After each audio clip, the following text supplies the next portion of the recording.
Assalamualaikum warahmatullahi wabarakatuh dan salam sejahtera.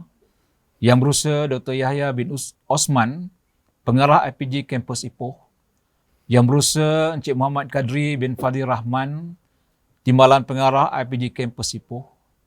Yang berusaha Dr. Abdul Hadi bin Maddawi, pensyarah cemerlang grade khas Jusasi, ketua-ketua jabatan, ketua-ketua unit, para pensyarah cemerlang dan para pensyarah yang dihormati.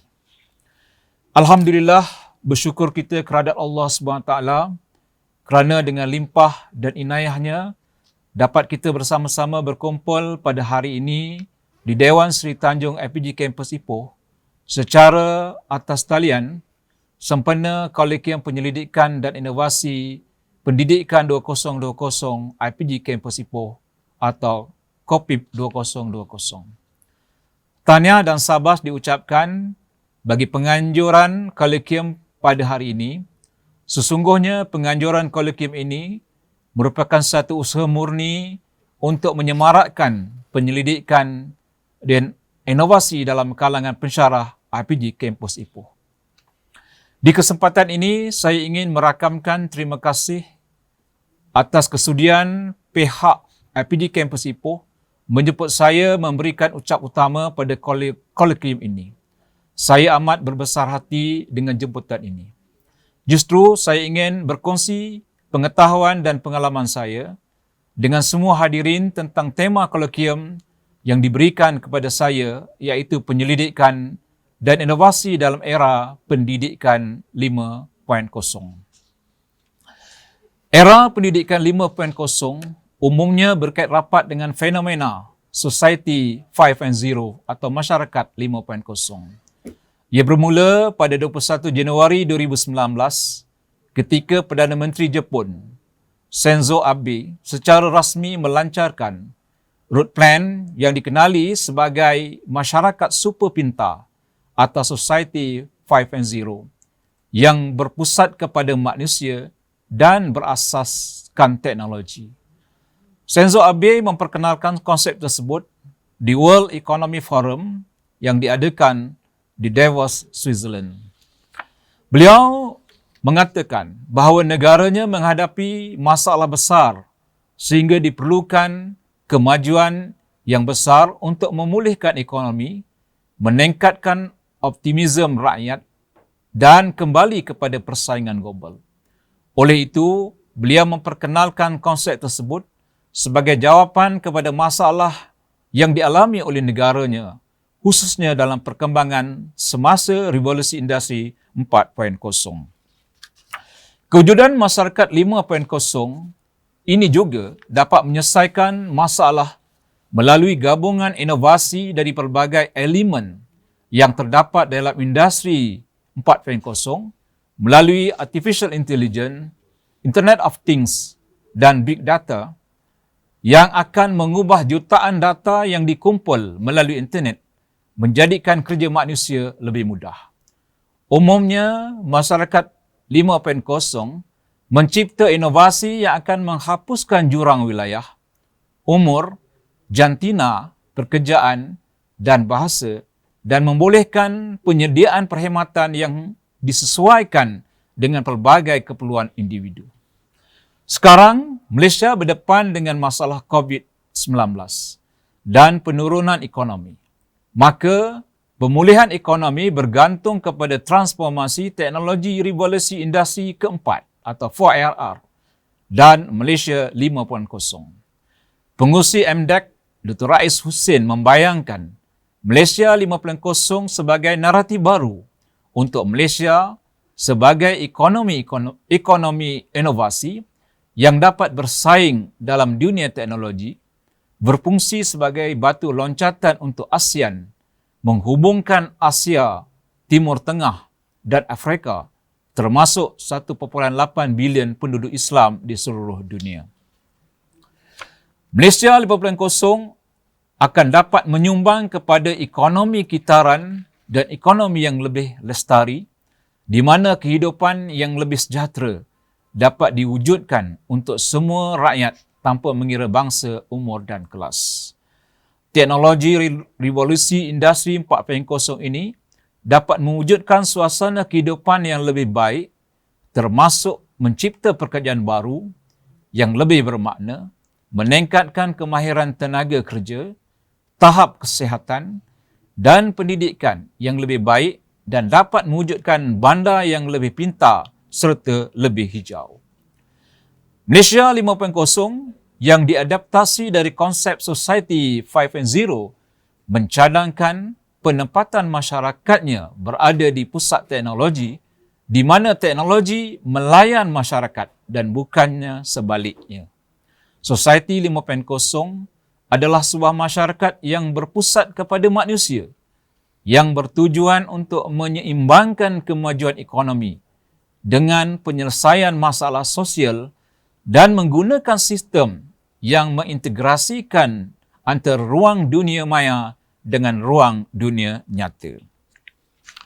Tujuan dan konsep Society 5.0 adalah mewujudkan sebuah masyarakat di mana manusia benar-benar menikmati hidup dan merasa nyaman. Society 5.0 dibuat sebagai penyelesaian terhadap revolusi industri 4.0 yang dikhawatirkan akan mendiktasi umat manusia. Raja Muda Perlis juga menyentuh tentang perkara ini dalam titah baginda yang mengesyorkan supaya Universiti Malaysia Perlis atau UNIMAP mengambil inisiatif menerajui pelaksanaan cabaran pembentukan budaya masyarakat pintar 5.0 yang tidak lama lagi berkemungkinan melepasi revolusi industri 4.0.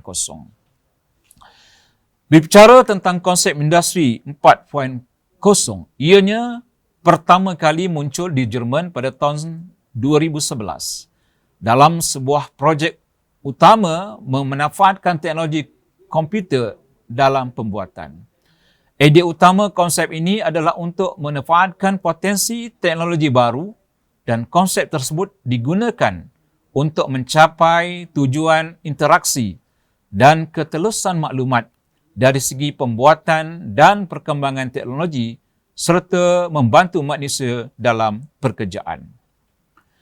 Revolusi industri 4.0 adalah penggunaan teknologi digital dan komputer dalam industri, pembuatan dan kehidupan secara umum.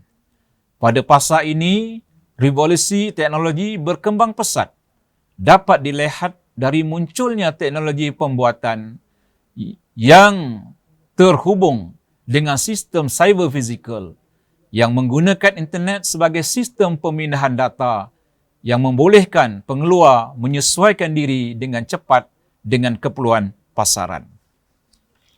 Pertubuhan Kesihatan Dunia atau WHO juga ada menyatakan bahawa perkembangan semasa teknologi meramalkan 50 bilion peranti elektronik akan saling berinteraksi antara satu sama lain pada masa akan datang. Kemunculan gelombang teknologi baru ini dikenali sebagai The Fourth Industrial Revolution atau Revolusi Industri 4.0 dan Digital Economy atau ekonomi digital. Menurut Anne Mary, Revolusi Industri 4.0 ini berlaku melalui 3 ciri utama: velocity, kelajuan, breadth dan depth,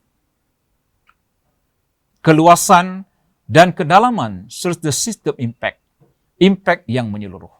Ini menyebabkan dunia pada masa hadapan akan dipenuhi dengan fenomena baru seperti autonomous car, quantum computing dan artificial intelligence. Revolusi industri 4.0 mengubah cara kita bekerja dan hidup. Perubahan ini dipacu oleh 3 domen teknologi utama, iaitu fizikal, digital dan biological yang merentasi 9 tonggak industri 4.0 yang merangkumi simulasi dan realiti maya, integrasi sistem menegak dan melintang, industri Internet of Things, keselamatan cyber, pengkomputeran awam, pembuatan bahan tambahan, rantaian bekalan, analisis data raya, dan robot otomasi. Berikut adalah 9 rukun utama yang berlaku dalam era revolusi industri 4.0. Pertama, robotik otonomi. Penggunaan robotik dalam pembuatan bukan suatu yang baru. Tetapi dengan teknologi terkini, kemajuan dalam penciptaan robotik akan menjadi lebih autonomi, fleksibel dan berupaya untuk menangani tugas rumit walaupun operasi seharian. Ia dipantau dan dikendalikan dari jauh dan diprogramkan untuk wujud bersama dan beroperasi dalam persekitaran kerja yang sama seperti manusia. Kedua, simulasi ataupun digital twin. Sistem simulasi akan lebih dibangunkan untuk bersifat real time, sama ada dalam penggunaan mesin, penciptaan objek maya manusia ataupun produk. Sekaligus akan mengoptimumkan kendalian program di bawah pengawasan, mengurangkan potensi masalah yang bakal berlaku dan menjimatkan masa serta tenaga kerja. Ketiga, teknologi awan atau cloud computing. Banyak syarikat telah pun melaksanakan teknologi ini dan akan terus ditambah baik potensi dalam penyimpanan data di industri 4.0. Kerana kebanyakannya seperti digital twin, Internet of Things memerlukan perkongsian data di seluruh mesin, tapak dan sepadan syarikat. Melalui peningkatan teknologi awan, lebih banyak mesin dan data pengeluaran akan dikerahkan ke awan dan akan menghasilkan penyampaian perkhidmatan yang lebih baik dan memastikan keberadaan data bila-bila masa sahaja. Keempat, integrasi sistem. Dalam industri 4.0, syarikat, jabatan, fungsi, pembekal dan pelanggan akan menjadi lebih kohensif dan bersambung. Melalui integrasi sistem mendata dan menegak, maklumat dan pengetahuan akan dapat berjalan lancar melalui keseluruhan rangkaian bekalan dan meningkatkan kerjasama antara industri R&D, pihak pengeluar, pelanggan dan pembekal. Ini bermaksud segala yang berkaitan akan bersambung untuk memudahkan urusan pihak tertentu dan mencapai objektif kelancaran sistem pengeluaran. Yang kelima, industri teknologi peranti pintar atau Internet of Things. Ia boleh dihuraikan sebagai rangkaian peranti yang mempunyai kecerdasan tersendiri yang membolehkan komunikasi antara mesin atau peranti. Ia menggabungkan pembelajaran mesin, teknologi big data, data sensor, mesin untuk komunikasi dan teknologi automasi. Berbanding manusia, mesin pintar yang terhubung dapat mengumpul dan memproses set data yang besar dengan lebih tepat dan konsisten. Yang keenam, security cyber. Implikasi peningkatan teknologi rangkaian, risiko ancaman cyber dan serangan cyber juga akan meningkat. Oleh itu adalah penting setiap syarikat memberi tumpuan kepada keselamatan cyber dan mengetahui bagaimana mereka boleh melindungi data mereka dan meminimumkan risiko yang berkaitan. Seterusnya, pembuatan aditif atau pencetakan 3D. Pembuatan bahan tambahan industri 4.0 seperti pencetakan 3D akan digunakan untuk menghasilkan produk berbingkai yang lebih kecil mengikut kesesuaian dan berat yang ringan atau reka bentuk kompleks, prototype dan banyak lagi.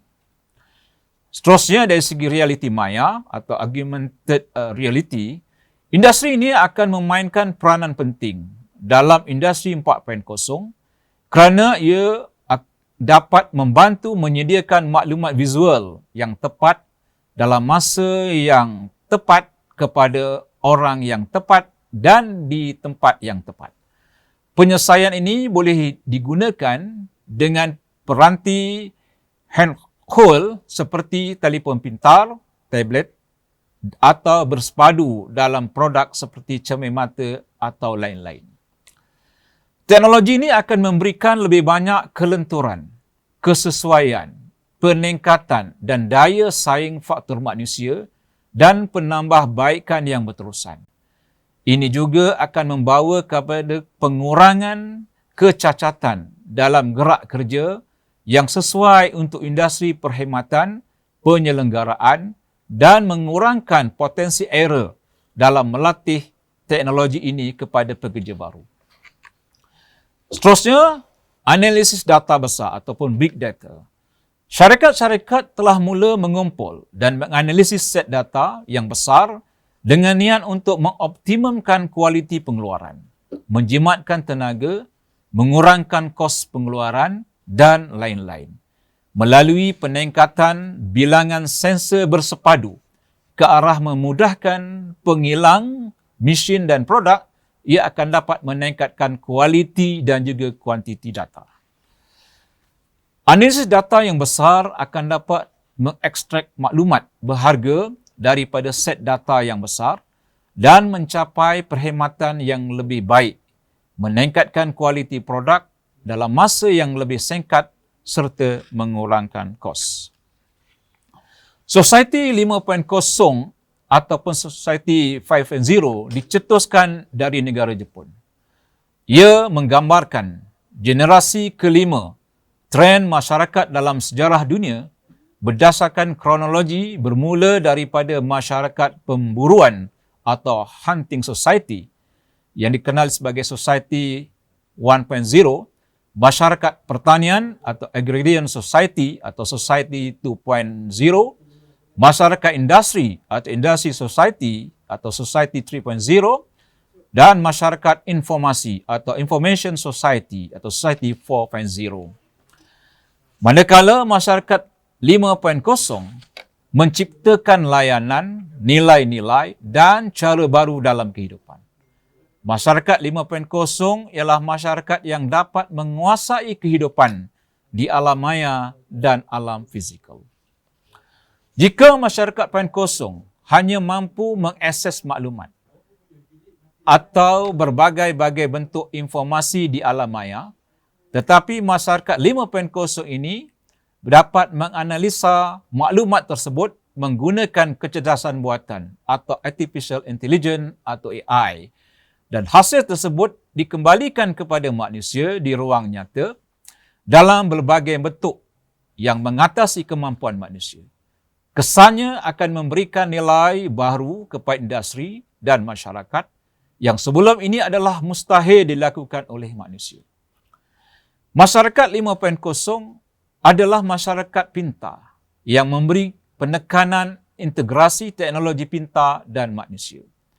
Masyarakat ini dikenali sebagai mesin yang berjiwa, yang memberikan penekanan kepada teknologi dan manusia berasaskan kepada trust-trust yang dikaitkan dengan revolusi industri 4.0 seperti teknologi pemprosesan awan atau cloud dalam penyimpanan dan pemprosesan data, Internet of Things yang menghubungkan deria pintar pada peralatan dengan sambungan internet, security cyber bagi melindungi data dan meminimkan risiko, dan ciptakan 3D yang memudahkan pembangunan prototipe, teknologi drone, kecerdasan buatan atau AI, robotik, integrasi sistem, data raya dan sebagainya.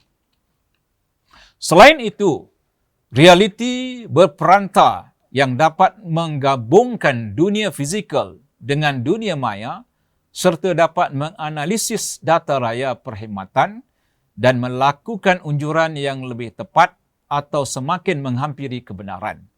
Ini bermakna setiap ramalan yang dihasilkan oleh AI semakin hari semakin tepat. Sistem pendidikan di universiti juga turut berubah. Pembelajaran di universiti pada masa akan datang dikenali sebagai pembelajaran jukebox, iaitu penuntut boleh memilih mana-mana subjek yang mereka minat dari mana-mana universiti atau dari mana-mana pensyarah yang mereka suka. Sebagai contoh, jika penuntut kita telah merancang kerjaya sebagai usahawan dalam bidang keselamatan cyber, penuntut ini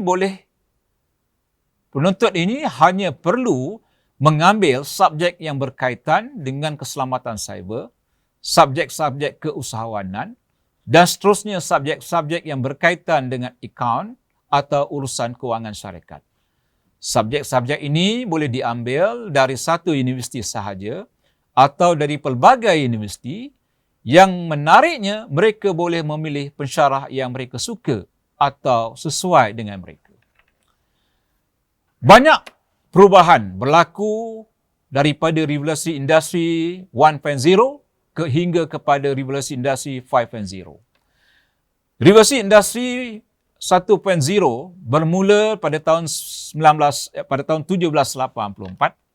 Revolusi industri 2.0 bermula pada 1870. Revolusi industri 3.0 bermula pada 1969 dan seterusnya revolusi industri 4.0 bermula pada 2011 dan tidak mustahil revolusi industri 5.0 akan bermula dalam masa yang amat hampir. Masyarakat 5.0 adalah tahap maju yang akan menyempurnakan industri 4.0. Setelah kemajuan dalam teknologi dan semua aspek kehidupan, batas-batas keinsanan masih diperlukan. Sistem yang lompang atau kurang cekap, jarak antara manusia dan teknologi adalah masalah yang timbul semasa revolusi industri 4.0. Misalnya adalah masyarakat yang individualistik. Masyarakat 5.0 akan menumpukan kepada aspek sosial dalam perkembangan teknologi. Kemunculan masyarakat 5.0 adalah untuk menyelesaikan masalah yang terdapat dalam industri 4.0, iaitu ketidakseimbangan perkembangan teknologi dan kesejahteraan sosial. Jurang antara teknologi dan kemanusiaan masih dapat dilihat. Oleh itu, matlamat masyarakat 5.0 adalah untuk menyeimbangkan antara manusia dan teknologi dengan tujuan mewujudkan masyarakat yang dapat menikmati kehidupan harmoni walaupun perkembangan ekonomi dan teknologi begitu pesat. Pertumbuhan ekonomi dan perkembangan teknologi yang menumpukan pada aspek manusia adalah matlamat konsep ini. Tetapi tidak hanya untuk kesejahteraan segelintir manusia, tetapi untuk semua. Tujuannya bukan hanya untuk kesejahteraan satu negara, tetapi sebagai kerangka kerja dan teknologi yang dikembangkan yang pasti akan menyumbang kepada penyelesaian cabaran masyarakat di seluruh dunia. Ciri-ciri society 5.0 ialah seperti berikut. Pertama, tahap peradaban manusia yang disokong oleh kemajuan teknologi dan inovasi ataupun inovasi teknologi sains. Kedua, masyarakat 5.0 berfokus kepada manusia dan menjadikan perkembangannya menyeluruh, terbuka, lestari dan inklusif. Konsep untuk meningkatkan kelestarian kehidupan. Ketiga, peluang untuk semua orang meningkatkan kualiti hidup. Keempat, membina kerangka atau model untuk semua lapisan masyarakat berkolaboratif dan fokus pada matlamat bersama untuk masa depan umat manusia. Masyarakat 5.0 tidak mengutamakan kemajuan teknologi dan ekonomi yang akan berpihak kepada pakar tertentu tetapi mengutamakan kemajuan dalam semua bidang masyarakat yang tidak eksklusif. Seterusnya, penyelidikan dan inovasi pendidikan dalam society 5.0. Dalam penyelidikan pendidikan, revolusi industri 5.0 melalui Forum Ekonomi Dunia dirumuskan bahawa terdapat 10 kemampuan yang harus dimiliki bagi menghadapi masyarakat pendidikan 5.0 tersebut. 3 kemampuan tertinggi yang diperlukan adalah kemampuan memecahkan masalah yang kompleks, berpemikiran kritis dan berpemikiran kreatif. Penguasaan ke atas kemampuan tersebut banyak tertumpu kepada tanggungjawab dunia pendidikan kerana anak-anak yang berada di bangku sekolah pada masa kini adalah pemilik kepada masa depan tersebut. Berada dalam era VUCA yang penuh pergolakan, ketidakpastian, kerumitan dan serba kekaburan, maka mempunyai ilmu pengetahuan yang tinggi semata-mata tidak mencukupi. Malah ia harus datang bersama kebolehan berfikir yang dibangunkan. Kita harus berfikir bagaimana kita mampu membangunkan dan melatih pemikiran higher order thinking ataupun HOTS yang bersifat kompleks dan sistematik. Dan bagaimana kita dapat membangunkan anak didik dan mendorong mereka berkreativiti dan berfikir melalui pelbagai pendekatan pembelajaran. Perubahan era ini tidak dapat dielakkan. Malah kita perlu kepada mempersiapkan sumber daya manusia yang mampu bersaing dalam skala global. Peningkatan disiplin dan kualiti selain kemampuan beradaptasi dengan teknologi baru dan bersifat kompetitif dalam perkembangan global, para pendidik menjadi kunci untuk memampukan kita mengikuti perkembangan 5.0 secara lebih profesional. Pembaharuan orientasi pembelajaran yang bersifat futuristik, yang tidak hanya bergantung kepada penguasaan bahan semata-mata, tetapi ia perlu dihubungkaitkan dengan keperluan masyarakat 5.0. Dalam konteks pendidikan, pemilihan pelbagai model pembelajaran yang sesuai seperti Discovery Learning Project, Based Learning, Problem-Based Learning dan Inquiry Learning adalah sangat penting untuk membangunkan kreativiti dan pemikiran aras tinggi. Usaha mengembangkan kompetensi guru juga adalah satu perkara yang sangat penting bagi mempersiapkan masyarakat pendidikan. Kompetensi dalam konteks kognitif, efektif dan psikomotor guru perlu ditingkatkan agar dapat melahirkan masyarakat yang mampu beradaptasi dengan usaha industri 4.0. Terdapat 9 trend berkecenderungan berkait dengan pendidikan. Pertama, pembelajaran boleh berlaku bila-bila masa dan di mana-mana sahaja. Kedua, pembelajaran tertumpu kepada keperluan individu. Ketiga, pelajar boleh memilih cara untuk belajar untuk tujuan mencapai hasil pembelajaran yang telah ditetapkan. Keempat, pelajar akan didedahkan dengan pembelajaran berasaskan projek. Kelima, pelajar akan didedahkan dengan pembelajaran berasaskan pengalaman seperti internship, projek pementoran maupun projek kolaboratif. Pelajar akan didedahkan dengan interpretasi data yang memerlukan pengetahuan secara teori dan mengasah kemahiran sebab akibat dan inferen yang perlu digunakan. Pelajar dinilai dalam pelbagai kaedah di sepanjang tugasan maupun semasa kerja di lapangan. Seterusnya, pendapat pelajar akan diambil kira untuk mereka bentuk dan menghasilkan kurikulum. Kesembilan, pelajar akan lebih diberi kebebasan dalam pembelajaran mereka yang memaksa pendidik sebagai fasilitator atau jurulatih untuk lebih bersedia dan lebih berkemahiran dalam membimbing. Para pendidik yang perlu bertindak sebagai jurulatih perlu menambahkan pengetahuan dan kemahiran dengan alatan dan kaedah digital bagi memenuhi keperluan generasi Gen Z. Kesemua saranan dan cabaran dalam pelbagai variasi ini membuka ruang dalam penyelidikan. Penyelidikan pendidikan 5.0 memerlukan kepakaran semua pendidik berkolaborasi, berinteraksi, berkongsi dan saling bekerjasama dalam menjayakan masyarakat pendidikan 5.0.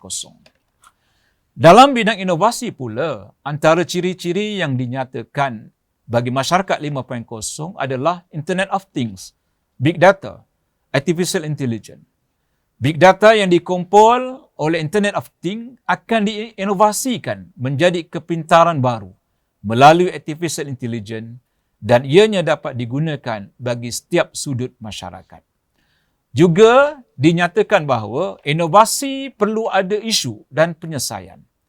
Konsep IR 5.0 merupakan sebuah industri yang akan kembali kepada zaman pra-industri, iaitu kolaborasi antara manusia dan teknologi digital semakin nyata.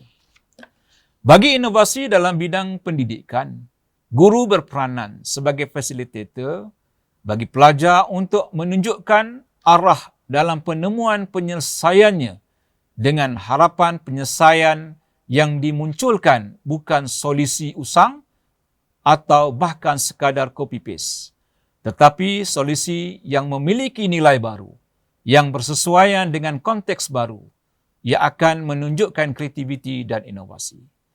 Dibayangkan, jika era pendidikan 5.0 terjadi, manusia dan robot dalam proses pembelajaran baik dalam ruang kelas nyata ataupun visual. Pelajar bukan sahaja berhadapan dengan robot yang dikendalikan dari jauh oleh pendidik, di mana bahan pembelajaran sudah tersimpan dalam memori robot yang sudah disetting untuk pertemuan tersebut. Atau bagaimana kemudian proses belajar hanya dengan menggunakan konsep natural language processing dengan dikembangkan oleh robot yang berasaskan software yang mampu melakukan speech recognition. Maka, pendidikan bukan sahaja boleh dilakukan bila atau di mana pun, tetapi dapat berjalan meski tanpa seorang pengajar. Kolaborasi mesin cerdas dengan manusia bukan lagi sesuatu yang pelik, tetapi akan menjadi sebuah keperluan di mana mesin yang dikembangkan untuk membantu dan memudahkan aktiviti-aktiviti manusia harus terus disesuaikan dengan keperluan nyata yang sebenarnya. Implikasi dan rumusan. Implikasi revolusi industri ialah melahirkan golongan pemikir muda yang bersemangat, rajin, berprinsip dan progresif yang sentiasa bersedia untuk mendapatkan ilmu serta memperlihatkan keadaan semasa dan mampu membuat jangkaan masa depan. Masa depan yang penuh dengan mesin pintar, media canggih, internet dan sosial yang tidak terjangkau di akal. Teknologi media merupakan faktor penyumbang kepada perubahan besar dalam cara kita mendidik.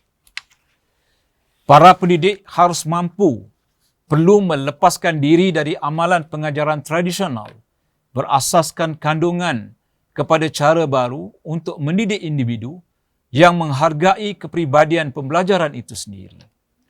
Pelajar sekarang, terutama generasi Z, mempunyai pelbagai kemudahan pembelajaran secara digital yang memerlukan para pendidik sebagai jurulatih berpengetahuan digital dalam menambah baik kreativiti dan mereka bentuk pengajaran yang lebih menarik.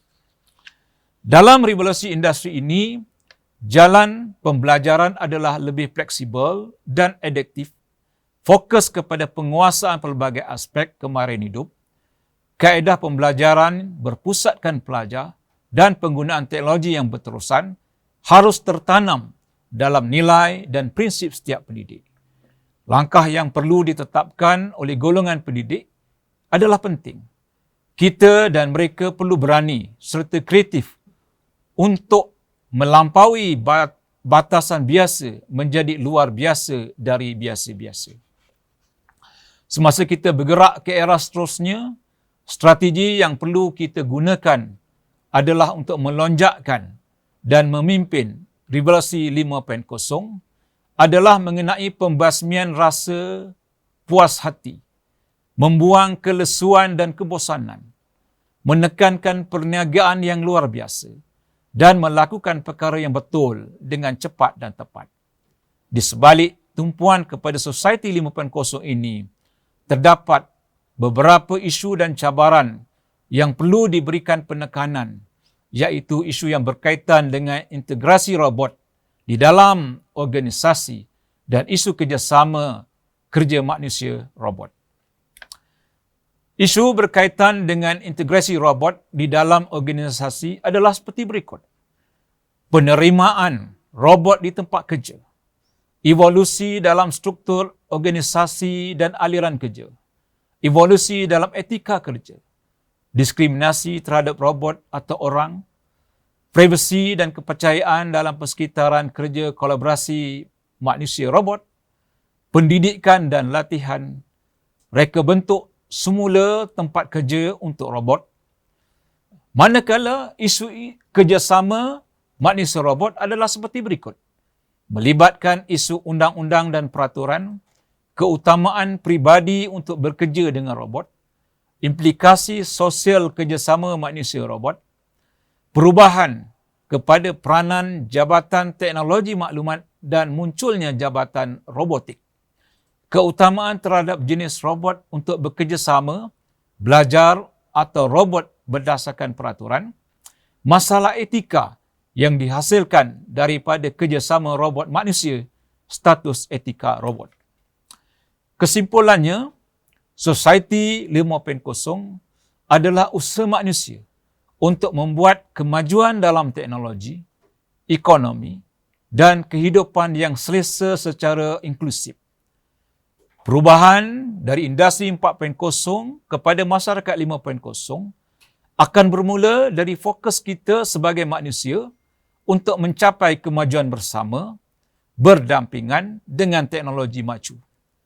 Demi masa depan, kita berharap agar kita semua dapat melihat penggabungan antara manusia dan mesin dapat bekerja secara harmoni untuk kemajuan bersama.